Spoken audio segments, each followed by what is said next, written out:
E eu quero falar um pouquinho com você sobre o caminho do milagre. Amém?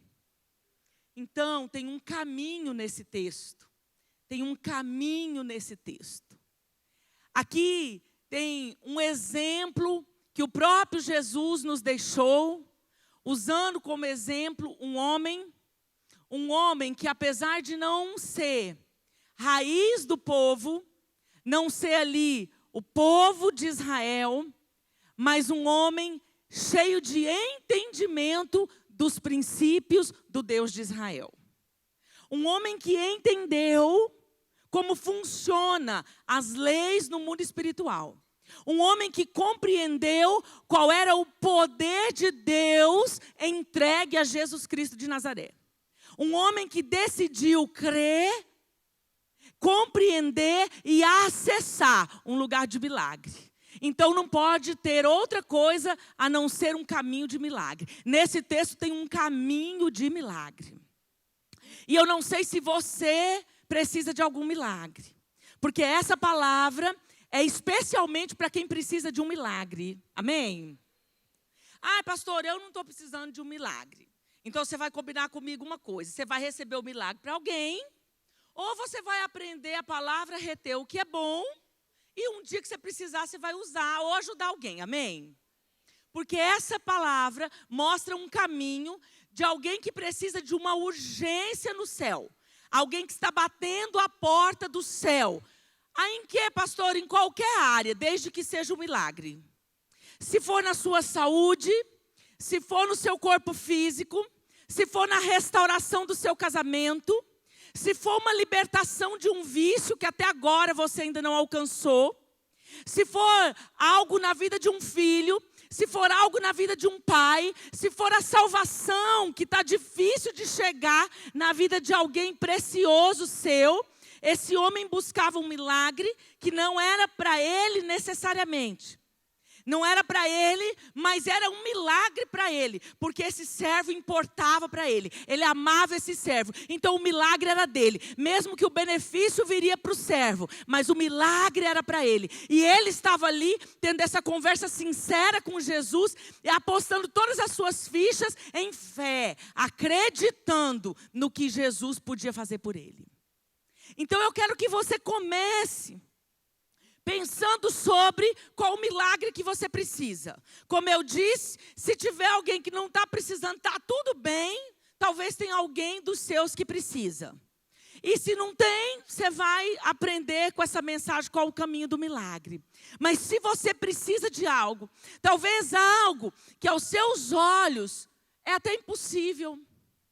Talvez algo que você já orou algumas vezes, que você já esperou em Deus há algum tempo, mas até se acostumou a viver sem, até se conformou a viver sem, porque essa resposta ainda não chegou, essa situação ainda não mudou, essa circunstância ainda não mudou.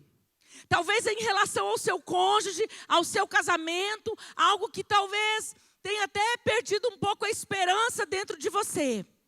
Mas eu quero ativar o seu coração hoje. Nesse texto há um caminho de milagre. Nesse texto há um caminho de fé. Esse é um texto que ativa algo no mundo espiritual. E eu já quero começar a mensagem profetizando sobre a sua vida. Essa é uma noite de milagre. Essa é uma noite do sobrenatural. Eu declaro e profetizo sobre você. Os céus estão abertos para causas impossíveis. O céu está aberto para milagres. O céu está aberto nessa noite. Se você entender, se você acessar, se você entrar, você sairá daqui com a vitória que você tem esperado em Deus. Você sairá daqui com aquilo que você precisa da parte de Deus. Amém? Você recebe? Muito bem. O que eu vejo aqui como uma primeira orientação para esse caminho de milagre? Meus olhos destacam nesse texto. E entrando Jesus em Cafarnaum. Entrando Jesus em Cafarnaum. O local do milagre é uma terra fértil. Local de milagre é um território fértil. É um terreno fértil. Cafarnaum era um terreno fértil. Esse lugar, essa região, foi um terreno fértil. Embora eles não terminaram muito bem, que levaram uma repreensão do Senhor ali mais à frente, mas eles, nesse tempo, nesse momento, era um terreno de milagre. Teve lugares que Jesus não pôde operar milagres. Teve lugar que Jesus não pôde operar milagres. Não tinha fertilidade. Não tinha adubo para a operação do milagre. Mas Cafarnaum era uma terra fértil. Embora não foi ali que Jesus foi criado, mas foi ali que começou a manifestação do seu ministério. Ali o seu ministério se manifestou de maneira tremenda. Uma terra fértil, uma terra de milagre. Buscar ser uma terra fértil deve ser o nosso alvo quando queremos um milagre. Quando você pensa assim, eu preciso de um milagre. E quando eu disse um milagre, gente, põe na sua mente, não é aquilo que você consegue. Aquilo que você pode fazer, você não precisa de um milagre, amém? Aquilo que você está procrastinando, que você está dando desculpas, aquilo que está na sua mão, você não precisa de um milagre. Então, quando eu estou me referindo ao milagre, eu estou me referindo a algo que você não pode, que você não consegue, que você não é capaz. E quando é um milagre que você quer, a primeira coisa que você tem que pensar é a terra fértil. É buscar como alvo. Eu quero ser a terra fértil. Eu quero ser uma terra adubada. Eu quero ser uma terra onde Jesus pode operar milagres. Amém? Teve lugares onde ele não operou.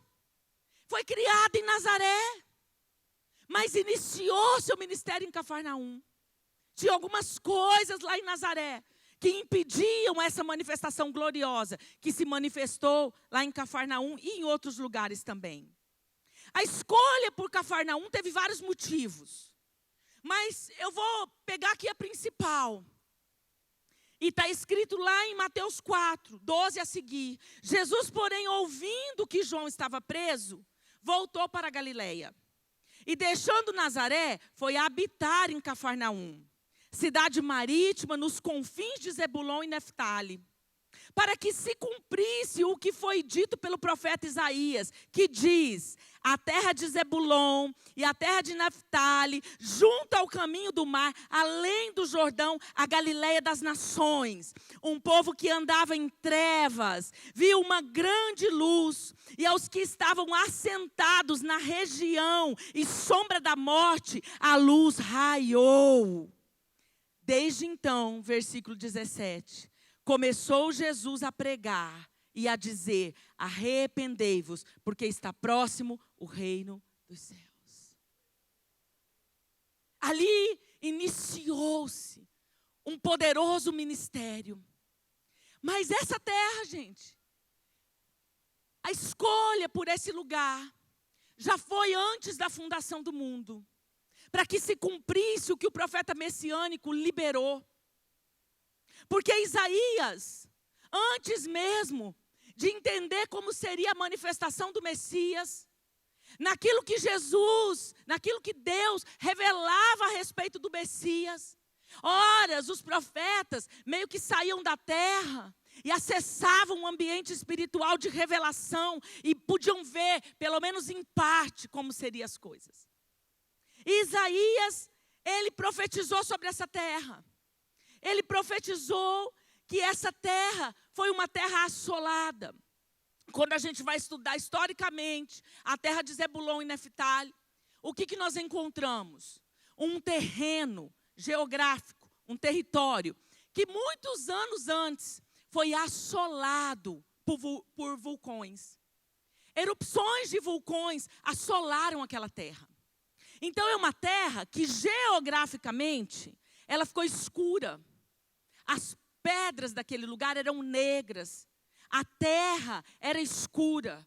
Então quando se olhava para aquela região, quando se olhava para a Galileia, quando se olhava para Cafarnaum, toda aquela região era uma região escura. Só que quando Isaías profetizou, claro que ele via geograficamente, ele via o resultado dessa terra assolada, porque ele não viveu no tempo da assolação dos vulcões, mas ele olhava e via o resultado de uma terra assolada, de uma terra que fora um dia destruída, e que as marcas estavam lá nas pedras, na areia, em tudo. E ele também olhava uma condição espiritual, sem a manifestação do Messias, sem a manifestação de Jesus Cristo. Então ele também via trevas, via um povo aprisionado, sem o Messias. Aquilo que era físico, ele usou para entender e revelar o espiritual. E lá em Isaías 9, olhando para um lugar assolado, olhando para um lugar que não tinha mais resposta, olhando para um lugar que talvez era desanimador geograficamente, mas com o entendimento da situação espiritual sem Jesus, Isaías profetizou no capítulo 9, versículo 1 e 2. Mas a terra que foi angustiada não será entenebrecida. Envelheceu nos primeiros anos a terra de Zebulon e a terra de Neftali. E nos últimos tempos a enobreceu junto ao caminho do mar, além do Jordão, na Galileia das nações. O povo que andava em trevas viu uma grande luz, e os que habitavam na região da sombra da morte resplandeceu a luz. Isaías profetizou a respeito da manifestação de Jesus ali naquele lugar. Olha, queridos, talvez a área que você precisa de um milagre seja algo que já foi muito assolado. Talvez seja um lugar de desesperança. Talvez seja um lugar que improvável de acontecer um milagre. Talvez seja um lugar que espiritualmente está como essa terra, geograficamente. Talvez o que você precisa tem densas trevas até. Talvez uma condição que você mesmo olhe no espelho e diga: não consigo sair, não consigo vencer, não consigo ver mudança. Talvez uma situação que envolve outra pessoa e não só você. E já tem um desacreditar no seu coração. Mas Isaías tinha liberado uma palavra, e essa palavra não foi da boca simplesmente de Isaías. Essa palavra veio do coração de Deus. Então Jesus foi para ali, para que se cumprisse o que o profeta tinha escrito. Esse lugar se transformou, gente, geograficamente, sem falar no tempo adubado do milagre. Se transformou na melhor terra. Na melhor terra, aquela negritude da terra absorvia grande quantidade de luz. Então isso fez, com o passar dos anos, após, que essa terra se tornasse fértil.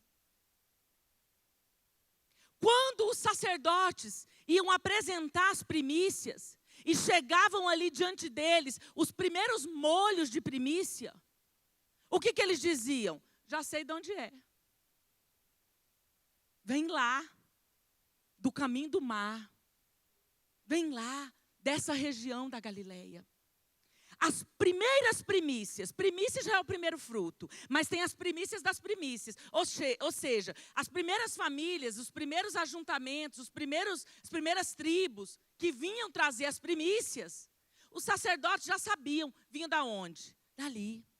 Porque aquela fertilidade, a fertilidade daquela terra, fazia com que a colheita se antecipasse.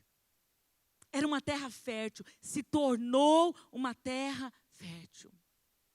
E aí isso me faz refletir, se o meu alvo é ser essa boa terra, se o meu alvo é ser uma terra adubada, é ser um ambiente para o milagre, o que a Bíblia me dá a respeito de uma boa terra?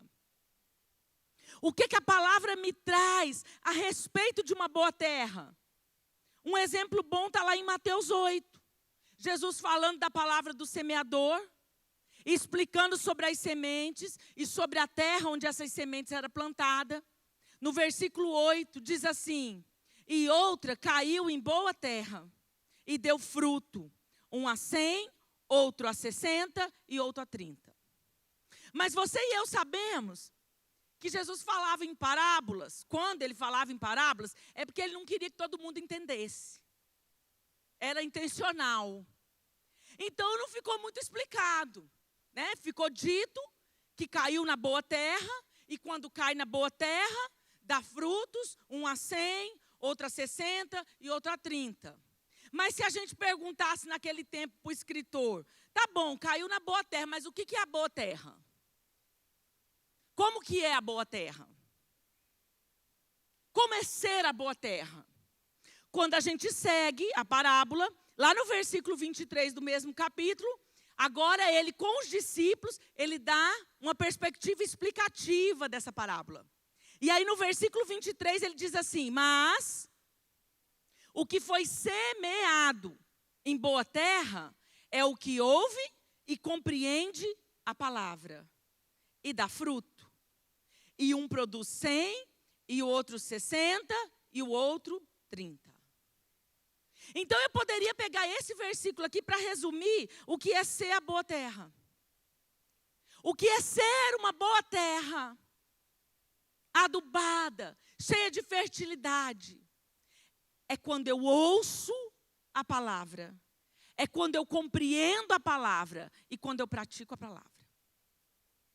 É quando eu ouço a palavra, eu acolho a palavra no meu coração, porque a compreensão faz com que eu abra o coração e eu acolho essa palavra. E o fruto é a prática dela. Então, quando eu ouço, compreendo e acolho e pratico, eu me torno a boa terra. Se você quer um milagre na sua vida, deixa eu te dizer, busque-se essa boa terra. Ah, pastor, é só quando eu quero um milagre? Claro que não. Claro que não. Nós precisamos ser a boa terra sempre. Mas o meu assunto aqui hoje é com aqueles que precisam do milagre. Então eu não vou me esticar nas outras coisas de vida cristã, porque eu vou ficar aqui no tema da mensagem. Eu preciso ser essa boa terra. Eu preciso desenvolver. Ah, eu não consigo dar 100 por 1 ainda de fruto em determinada porção que eu recebi. Não, mas eu dou 30. Se nem 30 eu consigo, comece com 10. Porque daí você pula para 20. Aí você entra na medida do Senhor mínima, que é 30. Depois você vai ter o objetivo de 60, até 100 por 1. Mas você precisa frutificar. Gente, quanto que nós temos ouvido? Deixa eu te dizer, quem congrega nessa igreja recebe muito da parte de Deus. Quanto que nós temos ouvido, não só na igreja local, a disposição, o YouTube, as redes sociais, têm trazido tanto conteúdo de homens e mulheres de Deus, que antes ficavam presos em uma região, ficavam presos na sua cidade, na sua igreja local, e hoje pode exportar suas mensagens para as nações, através da tecnologia. Quanto que você recebe de Deus em cada curso que você faz? Em cada seminário que você faz? Em cada PG que você participa? Em cada pequeno grupo? Quando você ouve uma palavra do seu líder, que com tanto esmero, às vezes passa a semana inteira buscando o coração de Deus. Deus, o que esse povo que o Senhor me confiou precisa ouvir? E você vai lá e ouve. E come, se alimenta. E às vezes você até diz, oh, que mensagem inteligente. Oh, olha que coisa boa. Oh, que curso maravilhoso. Meu Deus, falou comigo. Excelente. Mas qual a sua porcentagem de fruto? Qual a sua porcentagem de prática daquilo que você tem recebido? E eu não estou sendo exigente não, gente. Eu não estou dizendo assim, olha, frutifica 100 por 1, não. Eu estou aceitando até o 10, como eu falei. Até a medida do 10. Porque já é um começo. E a gente valoriza o pequeno começo. Mas eu quero te perguntar, como uma terra que recebe sementes, qual é a resposta que você tem dado às sementes que o Senhor tem plantado do Evangelho na sua vida? O que você tem frutificado? O fruto é aquilo que sai de tudo que ele fez por dentro, agora manifesta para fora. Pastora, tem 1 ano que eu estou escutando sobre ira e eu continuo na mesma medida. Então tá bom, porque se alguém falou isso, pelo menos ele foi sincero. Eu já dou um crédito. Porque o pior ainda é os enganados. Que faz 2, 3, 5 anos que Deus está apertando a mesma tecla. Em vez dele entender que Deus está falando com ele do mesmo assunto, ele fala, oh, que culto repetido. Não, de novo vai pregar esse texto? Ai, gente, cantando essa mesma canção. Não tem uns iludidos assim? Tem. Deus está perseguindo ele com aquela palavra. Ele está querendo mudar a semente, mas ele nem deu fruto daquela. Ele já quer uma semente diferente. Ele já quer uma mensagem diferente. Ele já quer um assunto diferente. Mas ele não está dando fruto daquele. Quando eu vejo gente atrás de muita novidade, eu fico preocupada. E quando eu tenho intimidade, eu falo assim, mas e as novidades que agora já não são mais novidades? Qual é o resultado que você tem delas? Terra fértil, terra boa, terra que frutifica. Não importa, queridos, se nesse mês você está em um versículo de Provérbios.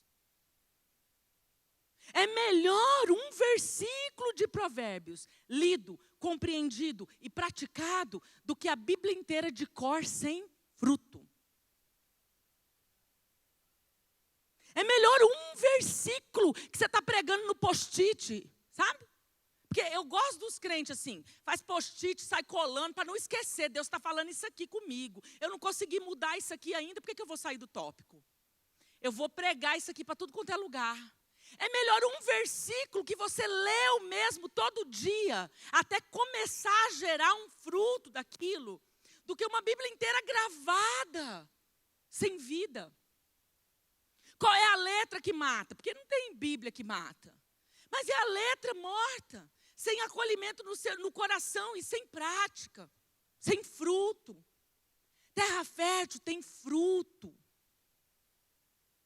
Alguém que é fértil, ele precisou de um milagre, Deus move.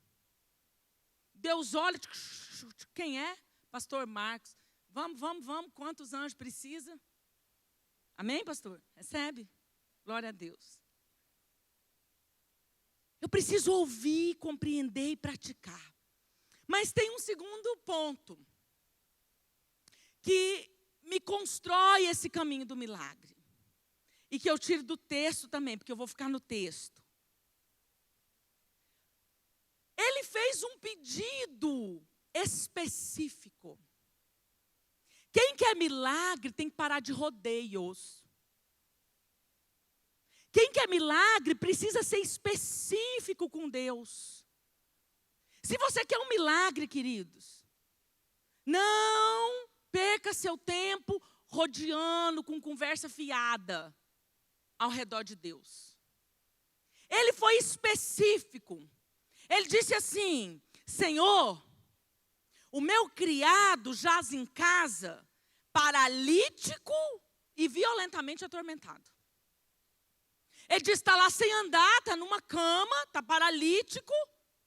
E aí ele deu ênfase ao tormento. Eu não sei se ele estava querendo dizer um espírito de tormento. Eu não sei se ele estava se referindo a uma alma atormentada. Porque isso pode ser espiritual, pode ser na alma, pode ser uma crise de ansiedade, né? Pode ser uma tristeza, pode ser uma agitação, como pode ser uma perturbação espiritual. Mas ele foi específico. O que ele quis dizer para Jesus? Ele deu ênfase. O negócio está feio. Tormento é violento. Foi bem claro. Foi ou não foi? E a gente, às vezes, quer um milagre. Nós temos umas frases feitas. Deus sabe de todas as coisas. Jesus sabe o que eu preciso. É claro que sabe. Ele não é onisciente? Claro que ele sabe. Quem está falando sobre isso? Saber, ele sabe. Mas quem que precisa do milagre? É ele? Ele está precisando de uma ajudinha? Ele está precisando que uns anjos vão socorrer ele? Quem precisa do milagre? Então, quem precisa do milagre tem que ser específico. Para de dar volta. Eu quero dar ênfase nisso aqui. Sabe por quê? Às vezes vem um apelo, você até vem aqui para frente. A hora que chega alguém perto de você, é sua oportunidade, sua chance. Um céu liberado, tem alguém ali constituído para ser um instrumento de Deus. A pessoa pergunta, sobre o que você quer oração? Ah, que Deus me abençoe. Gente, isso é coisa de quem tem tempo para perder. Sabe? Não tem? Eu não sei, eu acho que aqui não tem ninguém ocioso. É impossível nessa igreja ficar ocioso. Mas isso é coisa de quem tem tempo para perder. Fica provando Deus. Eu não vou falar nada não, que eu quero ver se o que vão me falar é de Deus mesmo. Então você não precisa de um milagre. Você está com tempo, está com a vida boa. Você está ali só para não sei nem o quê. Tomar tempo de alguém, talvez. Porque quem precisa do milagre, ele é específico. Ele vence a vergonha. Ele disse, ele está violentamente atormentado. Os milagres extraordinários da Bíblia poderiam te mostrar vários, onde as pessoas que realmente precisavam eram específicas. Eu não estou falando de você sair contando para todo mundo o que você precisa, não é isso que eu estou te ensinando. Mas eu estou dizendo que diante de Deus, e talvez diante de alguém que Deus está usando como instrumento, seja específico. Deus, eu não estou conseguindo vencer esse vício. Senhor, eu estou perdendo para essa imoralidade maldita há 10 anos. Senhor, eu estou caindo nesse mesmo erro que está destruindo o meu casamento. E não consigo mudar.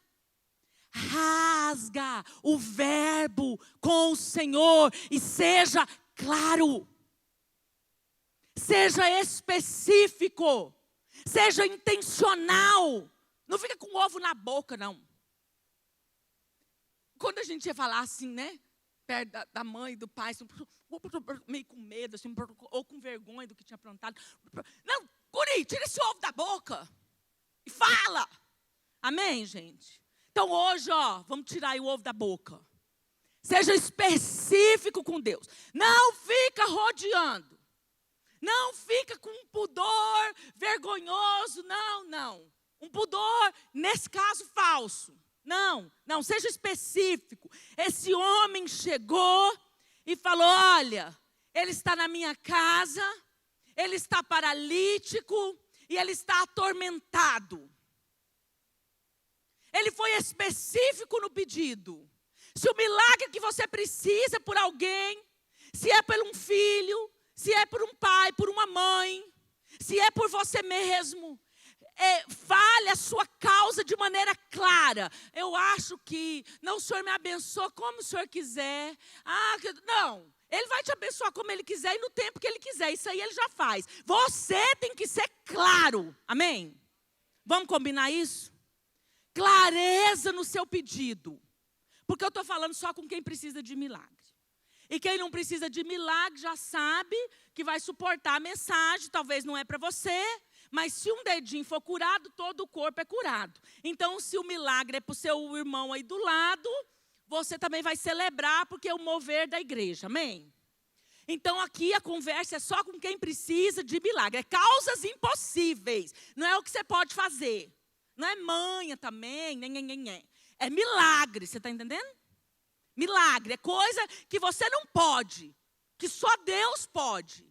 Você vai ser específico, amém? O que mais que o texto nos fala?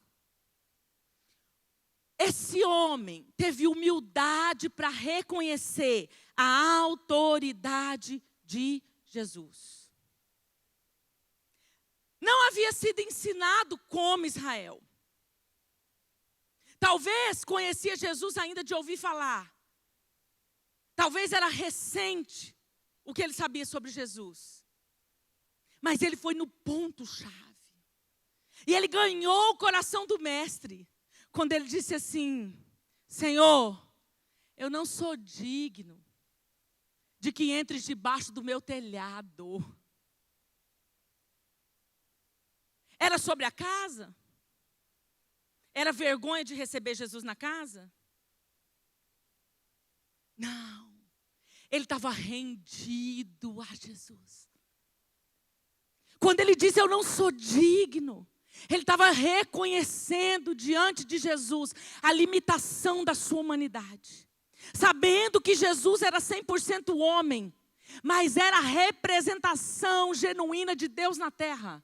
Ele se dobrou como alguém de autoridade, como alguém de patente. Ele se desfez das patentes, ele deixou de lado a sua autoridade. Ele se despiu e ele chegou diante de Jesus. Ele disse, eu não sou digno de que o Senhor entre lá.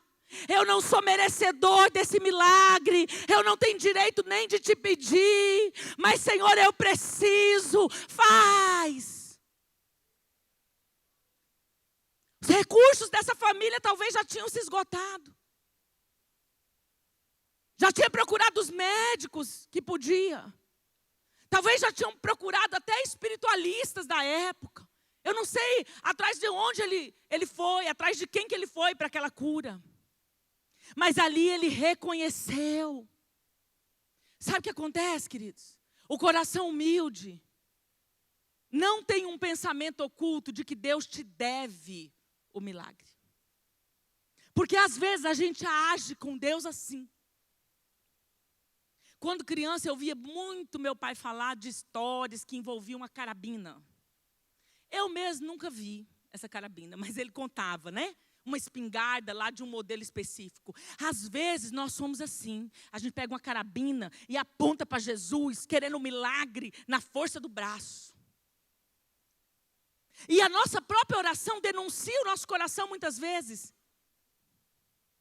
Como alguém que cobra de Deus. Deixa eu te dizer, esse homem que não era de Israel, se fosse hoje, não era alguém ainda com aliança em Cristo Jesus. Ele compreendeu isso de tal forma que ele se rendeu. E quando ele diz, eu não sou digno de que o Senhor entre lá, ele estava dizendo, eu não mereço, eu não tenho nem o direito de pedir, o Senhor não me deve nada, o Senhor não tem obrigação nenhuma de fazer, mas eu creio que o Senhor pode fazer, eu acredito que o Senhor pode fazer, eu creio que o Senhor não precisa nem entrar na minha casa, eu creio que o Senhor não precisa nem se dar o trabalho de ir lá, eu creio que o Senhor não precisa visitar o meu telhado, mas o Senhor pode fazer.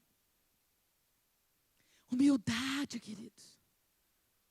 Pastor, há anos eu oro. Continua humilde. Se a resposta não chegou, se o milagre não se manifestou, continua nessa posição de humildade, reconhecendo a humanidade limitada. Sendo um homem de autoridade, ele compreendia muito bem como isso funcionava. Geralmente, pessoas de patente têm essa dificuldade de rendição. O orgulho, o coração duro, tem uma dificuldade de aceitar um espera, um não, ou um tempo de padecimento. E a gente sabendo do poder de Deus, ou a gente vai para um extremo de não crer que é possível Ele fazer, ou nós vamos para o outro extremo. Ele pode fazer e não faz porque não quer. Quando esse pensamento está dentro de você, Ele pode e não faz porque não quer. Eu vou te dizer, tem uma dureza do coração de alguém que não se rendeu à autoridade de Jesus. A gente vê o caso de Naamã. Ele idealizou como ia ser o milagre, né? Ele desenhou uma historinha na sua mente. O profeta vai sair, e o profeta vai impor as mãos sobre mim, e eu serei curado. Maravilhoso na mente dele. Então ele foi, com uma certa humildade, entre aspas. Na hora da prova, é que a gente vê se tem humildade ou não.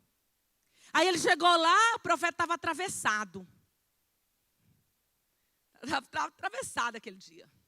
Aí acabou com o milagre do homem. Quase. Se não fosse que ele serve. Mas naquele primeiro momento, perdeu a oportunidade. Por quê? A fé dele foi totalmente abalada. Por causa do orgulho dele. Por causa da falta de rendição. Deus não é obrigado a fazer como você quer e a hora que você quer. Deus não é obrigado a fazer nada. E nem sempre Ele vai fazer como você quer e na hora que você quer. Naamã tinha uma soberba daquelas patentes. Às vezes tem gente que acha que Deus tem uma obrigação, porque afinal, eu estou na tua presença há 30 anos e nunca me desviei. Como se a carteirinha de membro, falta eu querer mostrar para Deus, olha aqui o tampo que eu estou. Olha meu talão de dízimo aqui, ó. Quantos já tem? Quantos talãozinhos já fechou do ano? Olha minhas anotações.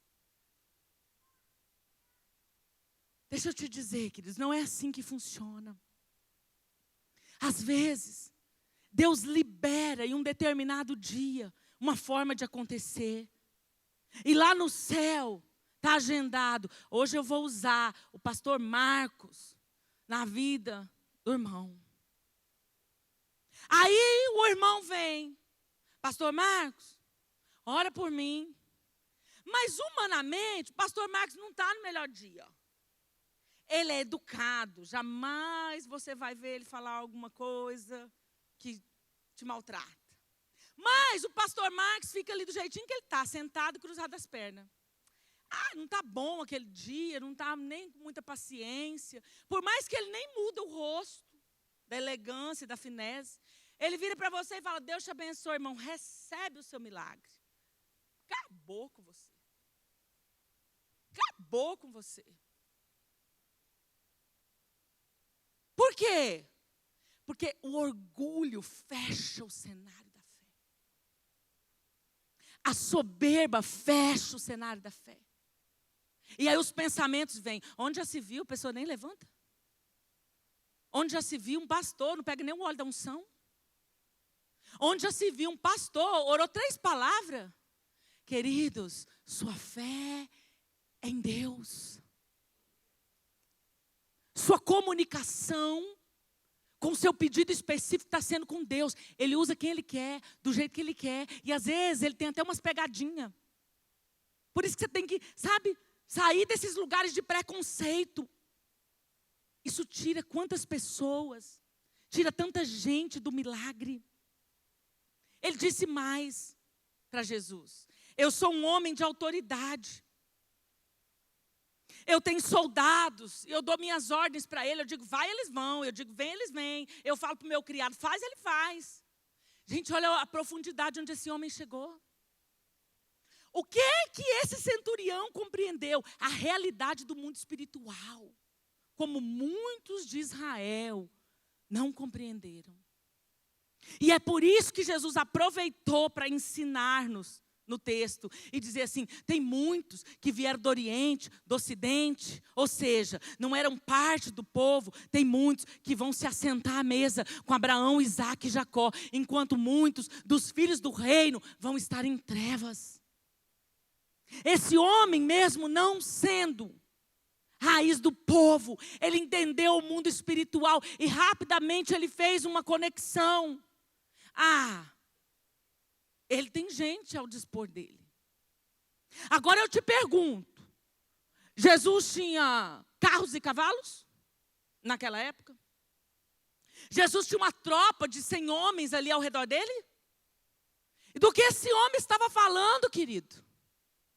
Esse homem já entendia a realidade espiritual e que Jesus tinha um exército sob sua autoridade. E ele diz, eu entendo, porque eu sou um homem sob autoridade. Tanto ele tinha autoridade sobre ele, como ele tinha pessoas abaixo dele. Tanto era um homem treinado a obedecer quem estava acima dele, quanto a dar ordens para quem estava embaixo dele. Centurião era um homem treinado. E ele disse, eu estou entendendo. Esse homem entendia a movimentação dos anjos.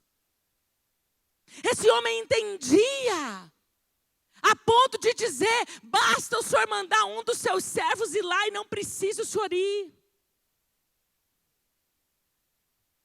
Ontem, quando o Senhor me deu esse texto, eu entrei pensando sobre esse assunto. Eu me lembrei das vezes que nas primeiras vezes, aprendi pelo Espírito. E depois eu já pratiquei, porque na primeira vez deu certo, eu fiquei usando. Mas eu me lembrei de algumas orações que eu fiz. de quando eu precisava de uma intervenção poderosa de Deus. E a hora que o negócio apertava e realmente era uma urgência, eu falava: Senhor, tudo o que eu preciso é que um decreto seja selado com o seu anel aí no céu. Porque se um decreto for selado com o seu anel aí no céu, a terra tem que se virar para cumprir. Porque o céu governa a terra, o céu governa a terra, o céu governa a terra. Tudo que eu preciso, Senhor, é de uma palavra, é de um selo da sua autoridade. E aí, seja o que for, se for decretado, selado e enviado, a terra tem que cumprir. O inimigo tenta prender, como tentou prender a resposta de Daniel. Mas veio um anjo, veio o próprio Senhor Jesus Cristo e vence aquela batalha, fazendo que a resposta chegue àquele filho amado de Deus. Quando um decreto é assinado com a autoridade de Jesus Cristo, porque o Pai deu a ele todo o poder sobre o céu e a terra. Quando um decreto recebe o selo, o carimbo do rei, querido, o seu DNA tem que se virar para cumprir a resposta.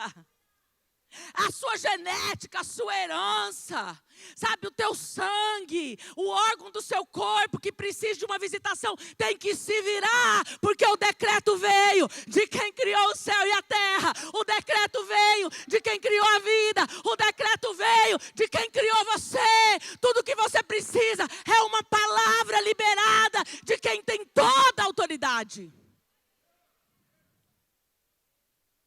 Quantas vezes eu visualizava até aquele carimbo, minha imaginação, né?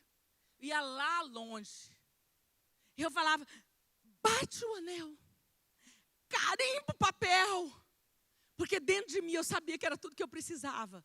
Porque quando ele faz isso, os anjos descem e dão conta do recado. Tem uns outros aí que tentam atrapalhar, mas eles são minoria diante da legião dos anjos do Senhor. Eu me maravilho com esse homem, porque ele entendeu isso. Ele diz: do jeitinho que funciona quando eu dou ordem, funciona com o Senhor.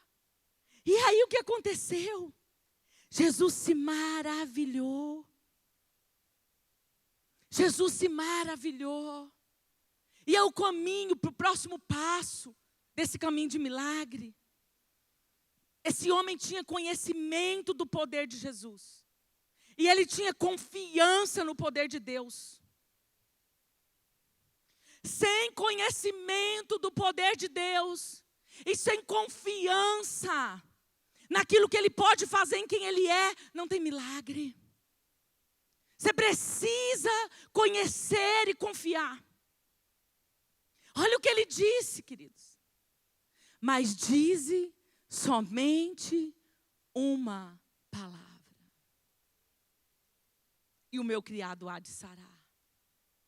Libera somente uma palavra. Esse homem conhecia o poder de Jesus Cristo. Ele conhecia o poder de Deus entregue à pessoa de Jesus Cristo. E ele diz somente uma palavra. Libera somente uma palavra. E ele vai sarar. Olha a confiança no poder de Deus. Não tem como você confiar no poder de Deus sem você conhecer o poder de Deus. Pastor, e como que eu conheço o poder de Deus? Se de repente ainda eu não vivi nenhum milagre. Porque um milagre que você vive te gera fé para o próximo. Mas antes de você viver uma primeira grande experiência, talvez você pergunte: como é que eu vou conhecer esse poder? Leia na palavra. Então, se você precisa de um milagre, vá principalmente naqueles dias para os textos de milagre.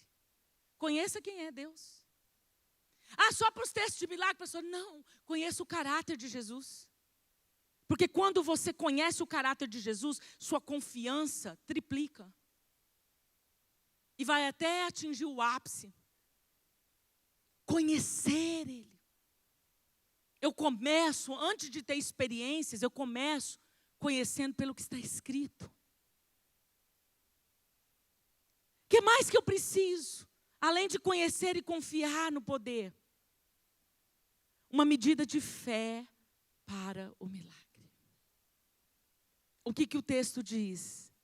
E maravilhou-se Jesus, ouvindo isso. E disse aos que o seguiam: em verdade vos digo, que nem mesmo em Israel encontrei tanta fé. Esse homem tinha uma medida de fé que deixou Jesus maravilhado. Diante do desafio que você precisa, em proporção à resposta que você precisa, qual tem sido a sua medida de fé? Será que a sua medida de fé hoje deixaria Jesus maravilhado? Se ele estivesse aqui? Será que a sua medida de fé hoje deixaria Jesus extasiado? Não sei, você que tem essa resposta. Mas eu quero falar um pouquinho sobre fé. O que é fé? Hebreus 11. Ora, a fé é o firme fundamento das coisas que se esperam e a prova das coisas que não se veem. Gente, fé não é acreditar em algo vazio. Nossa fé é fundamentada. Falar em fé não tem a ver com positivismo. A nossa fé só tem um fundamento, é Jesus Cristo de Nazaré. Tudo em nós, tudo em você, que você quiser que se mova em fé, tem Jesus no centro. Ele é o fundamento, ele é esse alicerce. E quando eu estou fundamentado nele, eu chamo à existência o que ainda não existe. Se não existe, você não vai ver. Sabe quando que a gente diminui nossa medida de fé? Quando você fica toda hora querendo ver. Eu quero ver um sinal. Você está orando por uma pessoa e você fica sondando para ver se a pessoa mudou o palavreado. Pelo menos está falando alguma coisa mais gospel. Você fica ali querendo ver, querendo ouvir, querendo sondar. A fé é trazer à existência o que ainda não existe. Não existe. Você está chamando do mundo espiritual. Você está trazendo do invisível para o natural. Você está entendendo, queridos? Eu quero saber se você está entendendo. Porque eu sei que às vezes o pregador atrapalha a mensagem. Mas eu peço ao Senhor que Ele faça chegar no seu coração assim como está no meu. E ainda que eu estiver atrapalhando Ele de alguma forma aqui, que Ele passe por cima de tudo isso e faça chegar no seu coração como está no meu, na intensidade que está no meu. Você precisa entender isso aqui. A fé não é acreditar em algo vazio, nem em si mesmo. A fé não é uma meditação racional, gente. Você pode até ter conhecimento com um livro de autoajuda, não tem problema nenhum. Eu gosto de aprender com a psicologia, com a ciência, com a medicina, com tudo. Só que eu aprendo lá, e quando eu vou exercitar por fé, não é pela palavra do autor do livro, não é pelo cientista que descobriu tal coisa. Quando eu vou exercitar por fé, eu estou fundamentada em Cristo Jesus.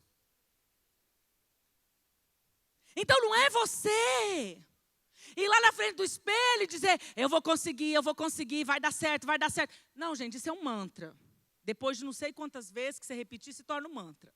Então eu não estou falando do mantra. Ai, pastor, está endemonizando um mantra? Não, eu não tenho nada com isso. Por quê? Eu posso até ir lá na frente do espelho olhar.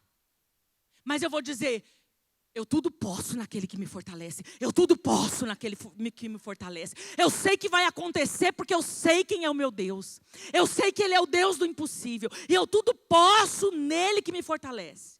Não tem problema o espelho, não tem problema uma dinâmica, não tem problema nada disso. Mas a questão que muda, onde você está fundamentado.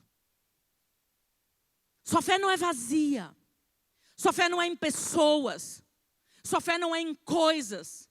Sua fé não depende de empresas, não depende do seu patrão. Sua fé não depende de ser humano, de circunstâncias. Sua fé tem um fundamento, Cristo Jesus. Esses dias o pastor Marcos pregou sobre a armadura. O escudo da fé, como todo o restante da armadura, como todas as outras partes, está ligado à obra de Jesus Cristo na cruz. Eu só posso me revestir, ser revestido dessa armadura espiritualmente, porque foi consumado, tetelestai, foi consumado. Ele é o autor e consumador da fé. Por tudo que ele viveu na cruz, e por tudo que ele alcançou com a obediência dele, ele consumou. Hebreus 12, 2 diz, olhando para Jesus, autor e consumador da fé, o qual pelo gozo que lhe estava proposto, suportou a cruz, desprezando a afronta, e assentou-se à destra do trono de Deus. Foi ele quem consumou sua fé. A fé não vem de nós mesmos. Efésios 2:8 diz, porque pela graça sois salvos por meio da fé. Isso não vem de vós, isso é dom de Deus. Deus, Ele dá a todos uma medida de fé. Todo mundo tem uma medida de fé. E a fé tem pelo menos duas formas principais de se manifestar. O dom da fé. Então, a fé pelo dom, nós sabemos que quem tem o dom tem pouco benefício, sim ou não? Por quê, pastora? Porque o dom é para o outro.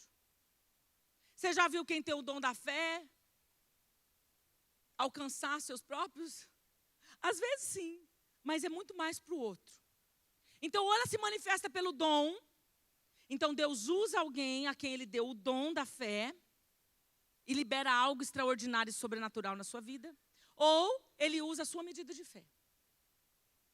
Então, a minha medida de fé natural não serve para o milagre. Você concorda? Porque a minha medida de fé natural serve para as coisas corriqueiras. Mas quando eu falo de milagre, o Senhor me estica na medida de fé. Amém? Ele estica na medida de fé.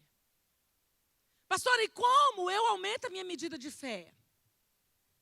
Queridos, a fé ela está intimamente ligada ao relacionamento com Jesus. Ele é o autor e consumador.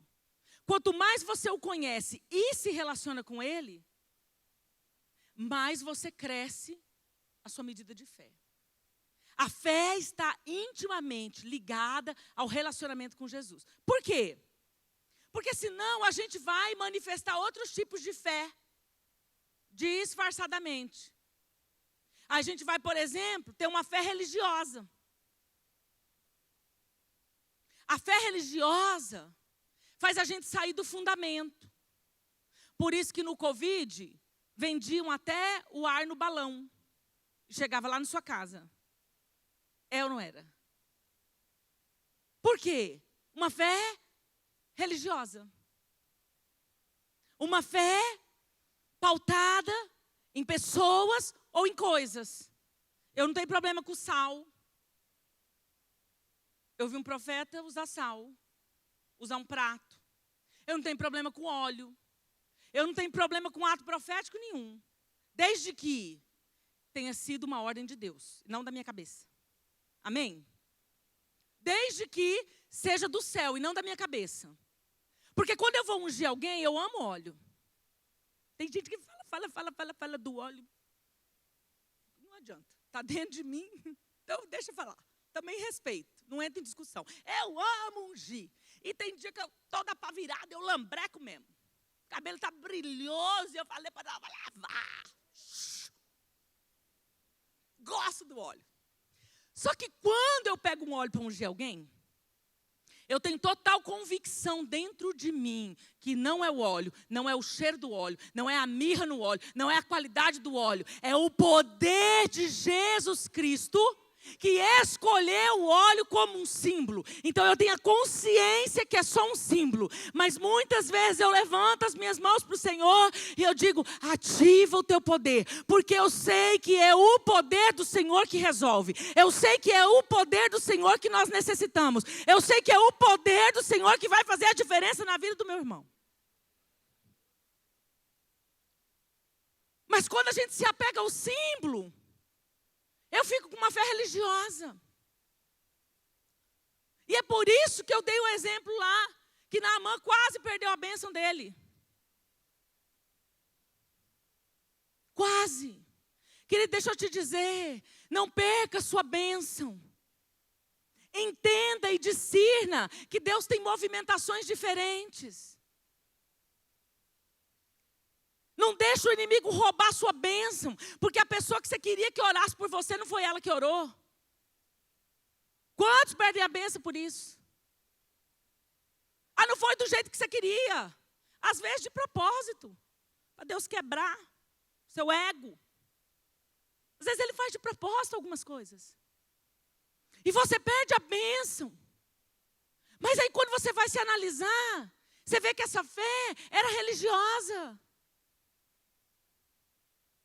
Ah, o apelo tinha 100 pessoas na frente do apelo. Ai, ninguém pôs a mão em mim. Irmão, sua parte que era vir na frente, reconhecer que aquela palavra era para você, está feita. Sua fé não está em pessoas. Você não depende de pessoas. Você não depende de coisas. Sua fé não é nem religiosa e nem psicológica. Quantos de nós, ao invés de entrar no ambiente de milagre, vamos procurar umas terapias endemonizadas que tem por aí? Não é todas não, gente. Tem muita coisa boa. Provada, né, cientificamente. Mas a gente tem uns trem tordoado. Parece que funciona, daqui 1 ano começa a vir as consequências. E o tormento. Aí quando vem as consequências, você corre de volta para a igreja. Por quê? Porque você sabe que o que resolve é o poder de Deus. A fé não pode ser psicológica. A fé não pode ser religiosa. Nenhuma desses tipos de fé é essa verdadeira. Nenhum desse tipo. 1 João 5, o versículo 4, diz assim: porque todo o que é nascido de Deus vence o mundo. E essa é a vitória que vence o mundo, a nossa fé. Não é sua capacidade mental de crer. Então é o que, pastora? É o relacionamento com o consumador. Quanto mais perto de Jesus, mais a sua fé estica. Quanto mais intimidade com Jesus, mais você conhece quem Ele é. Quanto mais leitura da palavra, quanto mais comunhão em oração, quanto mais tempo de adoração, quanto mais vida de santificação, mais fé você tem. Sua medida de fé ela é aumentada. Porque se você olhar para a circunstância, você vai se perder. Mas a Bíblia diz que nós não vivemos por vista.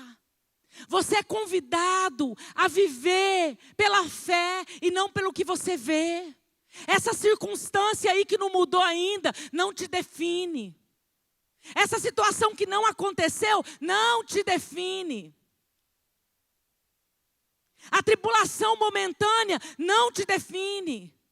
A sensação de vazio, porque a cura não foi completa ainda, não te define. Quando você conhece Jesus, teu coração se enche de esperança e a medida da sua fé aumenta. Porque Ele não deve nada a ninguém. E se você se relaciona com Ele, é questão de tempo, você descobre o quão fiel Ele é. Um caráter confiável, o Todo-Poderoso, o Rei da Glória, aquele que não falha, aquele que não é homem para mentir, aquele que não engana, não trapaceia, aquele que não trai. Ele é, Ele é, Ele é.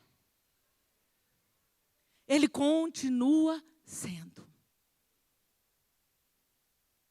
Vocês regulam meu microfone aí, gente, tá? Ajuda aí para o povo não sair daqui surdo. Aí vai precisar de outro milagre.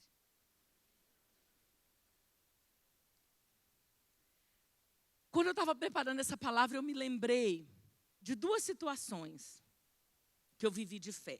Claro que eu tenho um monte, né? Mas a hora que eu estava ali foi as primeiras que me veio, memórias que me vieram. Uma aonde eu fui abençoada pelo dom de fé de alguém. E a outra que eu precisei esticar a minha fé. E eu quero contá-las para vocês.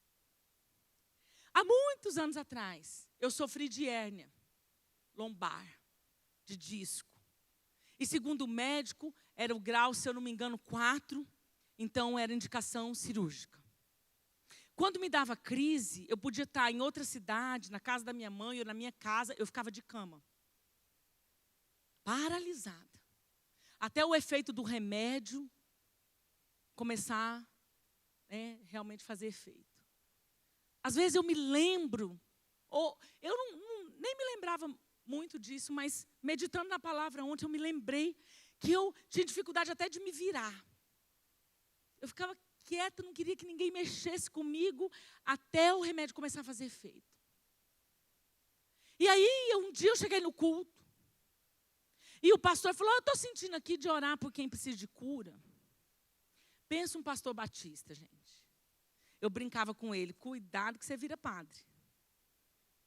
Aí eu olhei para aquele pastor naquela mansidão, com a voz baixinha, mansa. Aí ele falou assim, eu vou pegar aqui um copo de água, irmão. Vocês não reparam não, mas Jesus está mandando. Pensa. E eu vou pôr, aí pôs 3 dedos de água e falou, mas se você crer, você vai ser curado. No primeiro momento, eu quis olhar para o ambiente. O pastor com aquela voz, não, eu tinha chegado naquela igreja fazia pouco tempo, vindo do Pentecoste, um fogo do primeiro amor. Aí eu olhava, ele quis me dar assim uma falta de fé. Aí eu, volta. O autor e consumador da fé é Jesus. Porque ele falava tão baixinho com aquela água. Eu, para ser sincera, assim, eu estava com dificuldade de acreditar que aquela água ia fazer alguma coisa.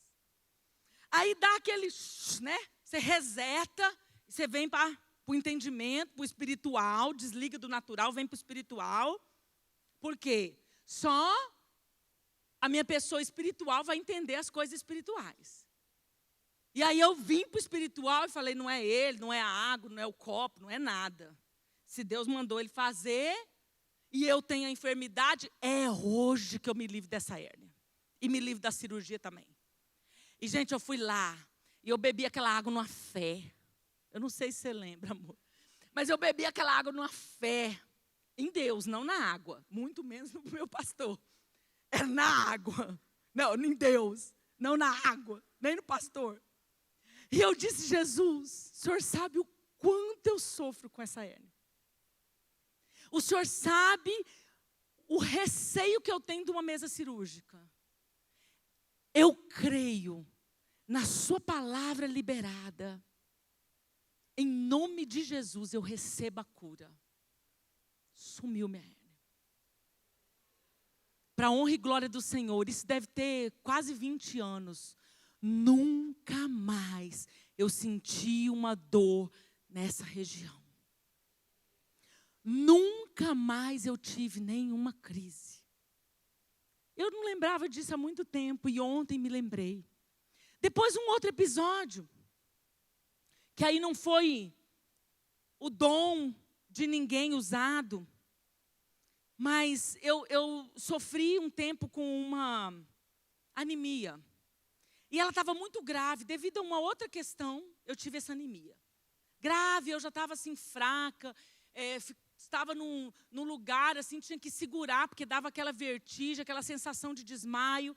E eu estava fazendo as consultas, e aí a orientação médica era tomar aquele ferro na veia, e aquele negócio de tempo em tempo, aquele ferro, aquele negócio não mudava. E aí um dia eu arrumei uma dificuldade lá no posto de saúde, o povo não encontrava minha veia, e eu naquele sofrimento, e ali já estava horas para aplicar aquele negócio, e eu me injuriei, eu levantei nervosa, falei, chega, não, vou mexer com isso mais não, fui saindo, ninguém entendeu nada. Aí eu fui para casa, eu estava sozinha em casa. Nós tínhamos um sofá de 3 lugares e um de 2. Eu sentei naquele sofá de 2 lugares. Me encolhi. Falei, Jesus, é o seguinte, eu só saio daqui quando o Senhor me curar. O Senhor viu o que eu passei lá, eu fui específica. O Senhor viu o que eu passei lá. Eu preciso que o Senhor manifeste o seu poder no meu sangue. E eu sei que o Senhor pode. Aí você pergunta para mim, pastora, qual a garantia de que ele ia fazer? Nenhuma. E ele podia não ter feito naquele momento. Nem sempre que você pede o milagre, você alcança naquele momento ou daquele jeito. Mas naquele dia, eu falei, eu vou romper a minha medida de fé. E eu botei um Voz da Verdade no último volume. Falei, vai ficar no repeteco, vai repetir esse escudo aí até eu ser curada. E ali eu chorava, e ali eu clamava. E ali eu chamava por ele, e ali eu clamava por ele. E eu dizia, visita meu sangue, essas plaquetas, essa estrangeira toda aí, que eu não entendo, eles dizem que tem que mudar. Senhor, faz o que tem que fazer. E um determinado momento, para encurtar a história, eu já, comecei a visualizar o meu sangue, o poder de Deus, a glória de Deus entrando no meu sangue. E aí, em um determinado momento, a glória do Senhor encheu a sala da minha casa. E eu ali naqueles mistérios com Jesus, e eu dizia, eu vou ser curada, eu vou ser curada, eu vou ser curada. Eu não saio daqui sem o Senhor me tocar. Eu não saio daqui sem o Senhor me tocar. E a minha fé foi esticando, esticando, esticando, até que eu senti a cura chegar. Ainda bem que eu estava sozinha, que até os meus iam pensar que eu era louca. Quando chegou gente em casa, já tinha acontecido todo o mover. Mas para a honra e glória do Senhor, eu não precisei mais de nenhum ferro, nem comprimido, nem coisa de bebê, muito menos injetável. O Senhor visitou o meu sangue naquele dia, naquele momento, no sofá da sala da minha casa. E eu recebi ali uma cura. Hebreus 11:6 diz assim, ora, sem fé é impossível agradar a Deus. Não está dizendo, sem fé talvez você agrade a Deus. Sem fé você agrada a Deus um pouquinho. Não, está escrito, sem fé é impossível agradar a Deus. Sem fé é impossível agradar a Deus. Porque é necessário que aquele que se aproxima de Deus creia que Ele existe. E que Ele é galardoador dos que o buscam. É necessário que quando eu me achego próximo a Ele, primeiro, eu creia que Ele existe. Segundo, que Ele é um Deus de recompensa. Que as respostas são galardões. Que Ele tem galardão para me dar. Sem fé é impossível agradar a Deus. Deus faz basicamente dessas duas maneiras. Ou Ele usa alguém com dom de fé. Ou Ele estica a sua medida de fé. E você quer ver poderoso? É os dois. Você com a fé aquecida e alguém com o dom da fé liberando seu milagre. É poderoso. Você crê? Você crê nisso? Então nós vamos adorar o Senhor agora. Só os que precisam de milagre é que vão entrar nessa oração específica do milagre. Mas todos nós vamos adorar o Senhor. Porque talvez quem não tenha um milagre necessário vai se alegrar pelo que Deus vai fazer na vida do outro. Então eu quero convidar você. Mas primeiro com esse coração de rendição, de humildade, reconhecendo quem Ele é, crendo na sua autoridade, dando a Ele esse devido lugar na sua vida. Então eu quero chamar você a começar fazendo essa oração. Rasga diante dEle. Senhor, com humildade, eu me coloco na sua presença. Como o centurião. O meu sentimento é semelhante ao desse homem. Eu não sou digno de nada. Eu não sou digno nem de pedir. Mas eu sei quem o Senhor é. E eu sei o que o Senhor pode fazer. E aí você vai ser específico. Qual é a sua causa? Pastor, eu tenho mais de uma. Ok, mas você seja específico. Seja específico naquilo que você quer a mão de Deus na sua vida. Feche teus olhos.